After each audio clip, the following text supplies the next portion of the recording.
Hey everyone, it's Kirk Mastin here in my new studio at my house, and I wanted to start doing a series where I just kind of pick a few of my favorite images from the group and let you know why I think they work. This isn't going to be about editing, this is going to be about you and celebrating your work and just sharing some of the great photography in our group and some of the great photographers we have and what I think makes their work stand out. So, this first image is by Amy Flynn. She shot it with something in the Portrait Push Pack or edited it with something in the Portrait Push Pack. But I love this image. And the thing that really stood out to me the most when I saw this image was just the realness of it. There's something about kind of the wind blowing in their hair and that kind of, I don't know, delicate touch on her face that he's doing, and just the way they're looking at each other and touching each other that really makes it a powerful photo. And as you can see, everything is cropped out that doesn't need to be there. There's no extra, stuff on any side. There's nothing like that you have to worry about. It's just them in their moment, and it's just a beautiful photo. Compositionally, it really, really works for me because we've got this wonderful kind of shape coming through the photo that draws you down all the way down to the very bottom. There isn't kind of a dead space in the photo. There's instead a really nice eye line that kind of centers your attention right here. And then after you've looked right here, your eye travels down his arm, and they're just kind of making this wonderful like 2-point connection between two bodies. So I love that about the photo. I love the soft light. It's an overcast day. Maybe they had a reflector, but I doubt it. You can see a little bit of shade in his eyes, so it's a little bit dark right there, but her head is facing up towards the sky, up to this giant softbox in the clouds, and that gives you that nice, beautiful light to work in where you can get a really nice soft look, but it was made moody with something from Portrait Pushed. And to me, it looks like maybe it's Portrait 160 pushed one stop, but I haven't found out. I just grabbed this today. So that's why I like this photo. So good job, Amy. I love it. All right. Oops. Let me put away my drawing tool. All right. This next photo is kind of an older photo, but I've always wanted to talk about it because it's not your traditional wedding photo or engagement photo, but this was in our group, and it's an awesome rugby photo. It reminds me of just like the most heroic paintings I've ever seen, but we've got really nice backlighting here. There's, the sun is low in the sky. The sun is like somewhere over here, and it's low enough underneath these tents that it's got this really nice like light that's kind of pouring over them back towards you. And the photographer in this case overexposed just a little bit for the people in front so that you can see detail in them, and he allowed the background to kind of blow out a little bit, which is totally fine. And what I love about this photo compositionally, and it's so amazing, and it's just a moment. It's not like he posed these people, but just look at this flow all the way up to the ball. It's like you're watching like a wave break against the shore, and it just pulls your eye all the way from this guy making kind of this ridiculous face all the way through here, all the way up to the tips of his fingers, and then up to the ball, and your eye kind of rests like in this area. And that's just really, really nice. There's nothing distracting in this photo. It's not shot with a really shallow depth of field, meaning that you can see all the way back into the stands, like everything is sharp, but that is okay. It was probably a choice made so that you would get a clear image in such a fast-moving sports environment, shooting a little more wide open, and it totally works because of the lighting and the separation created by the lighting and just by the horizon line and then going into the sky. So super cool photo. Always loved it. Always wanted to talk about it. And this new format lets me do that. So I hope you enjoy it. Okay, a few more photos that I came across. This is by Amy Zimbelman. And I can't see the last part of your name because it's collapsed here. Let me see if I can find it now. Amy Zimbelman Wright. I just randomly came across this photo in the community feed, and I love it. You're using, I believe, Superior 400 from the Lifestyle Everyday Pack. It's one of my favorite Fuji films. So Superior 400 is like a drugstore film, but it's got a little bit of that pink in the highlights and in the skin, and it really, really works with this photo.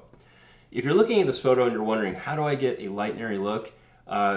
This kind of situation is perfect. The photographer has shot maybe under the cover of some dead tree, I'm not sure, but wherever this location is, there's no direct sun. The only direct sun I see in the photo is in the green.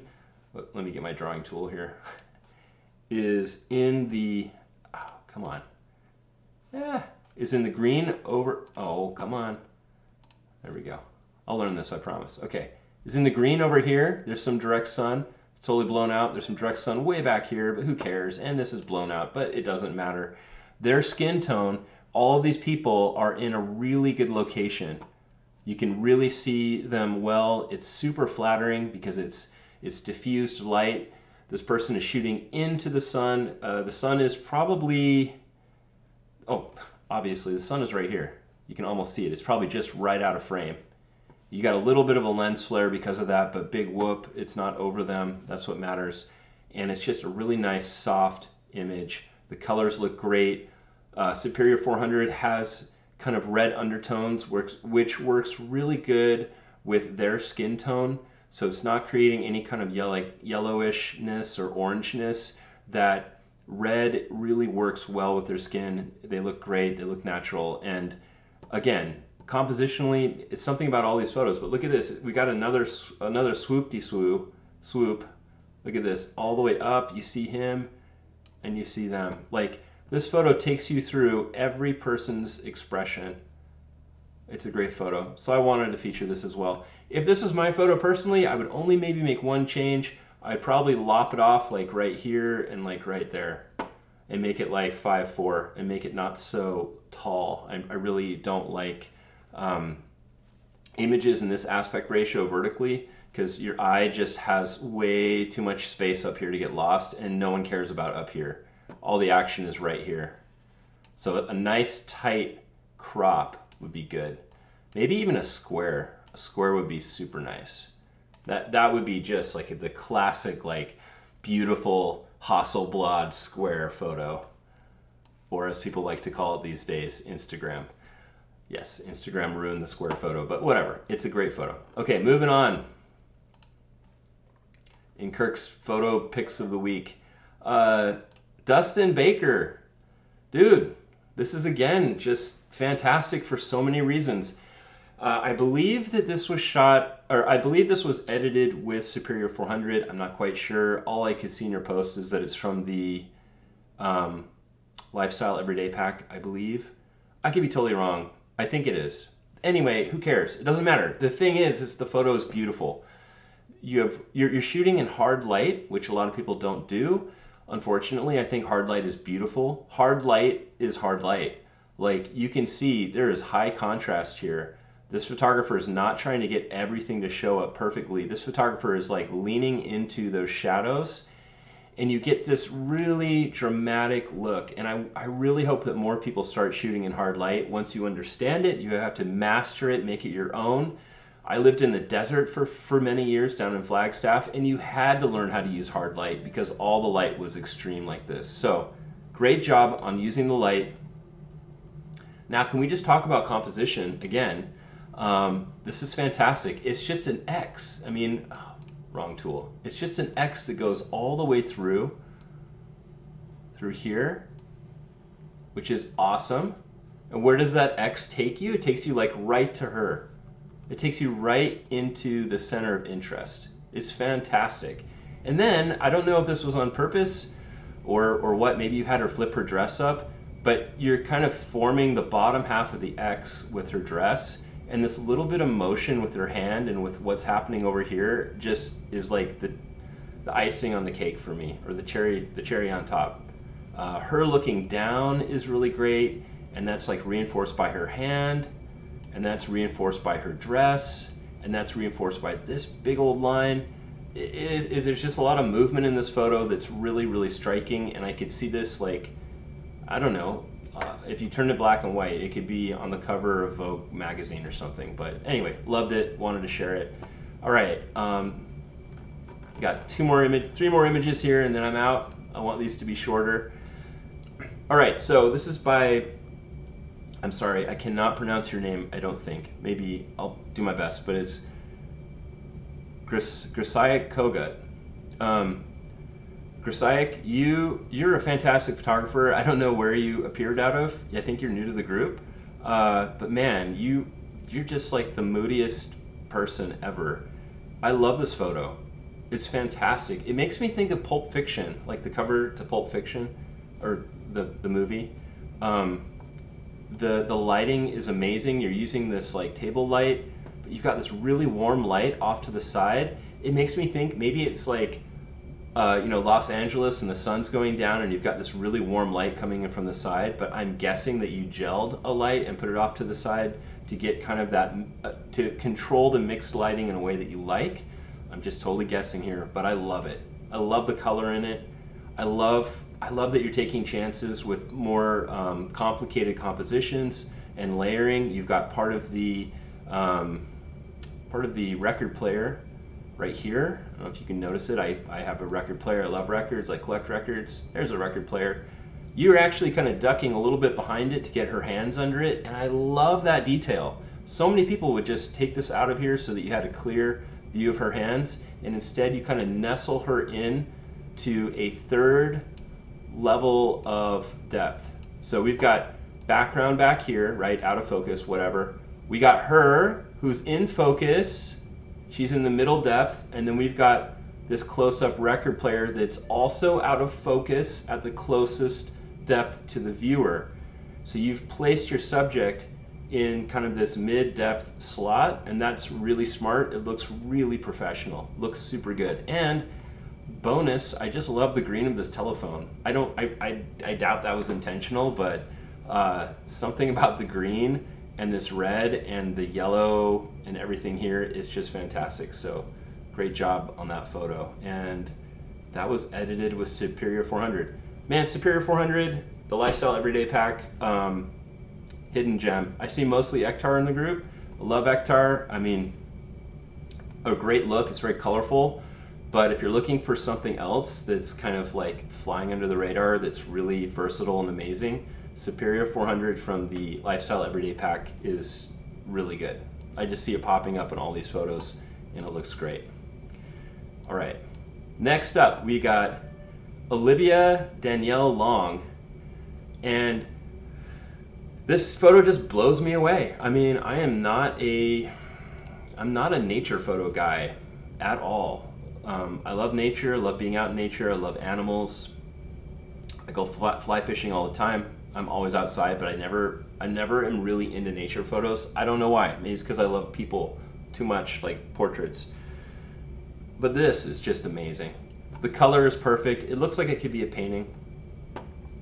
Kind of strangely enough, it's similar to this image in the sense that you are working with three very distinct depths in your photo, and you've almost divided it up into thirds. So you've got this front depth, the closest section is out of focus. We've got kind of the middle of the photo that's in focus.